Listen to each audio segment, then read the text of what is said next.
வணக்கம். 7th August என் friend ஒருத்தவங்களுக்காக நாட்டு ரோஸோட குச்சி கட் பண்ணும்போது 2 மட்டும் எடுத்து இந்த நர்சரி ட்ரேயில் பதியம் போட்டு வச்சேன். இதில் கொக்கோ பித்தும் தோட்டத்து மண்ணும் கலந்துருக்கு. 2 மந்த்ஸ் கழிச்சு 19th அக்டோபர் பக்கத்தில் அண்ணி ஒருத்தவங்க கேட்டாங்கன்னு இந்த செடி எடுத்தேன். எனக்கே ஆச்சரியமாக இருந்தது. 2 மந்த்ஸில் இவ்வளோ வேர் வரும்னு நானே எதிர்பார்க்கல. மற்றதில் எதில் வச்சாலும் எனக்கு இவ்வளோ வேர் வரதில்லை. ஆனால் நர்சரி ட்ரேயில் வச்சா மட்டும் சீக்கிரம் வேர் வந்துடுது.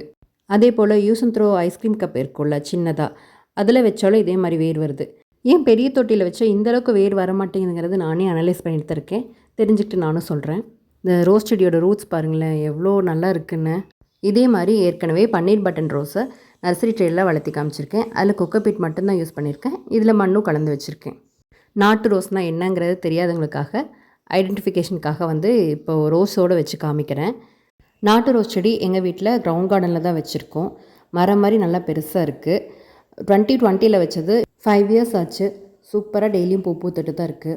வருஷத்தில் 2 இல்லை 3 டைம் கவாத்து பண்ணுவோம், அவ்வளோதான் அதுக்கு மெயின்டெனன்ஸ். நாட்டு ரோஸ் நிறைய பூ பூக்க வெங்காய பூண்டு சருகு கொடுத்தாலே போதும். நன்றி.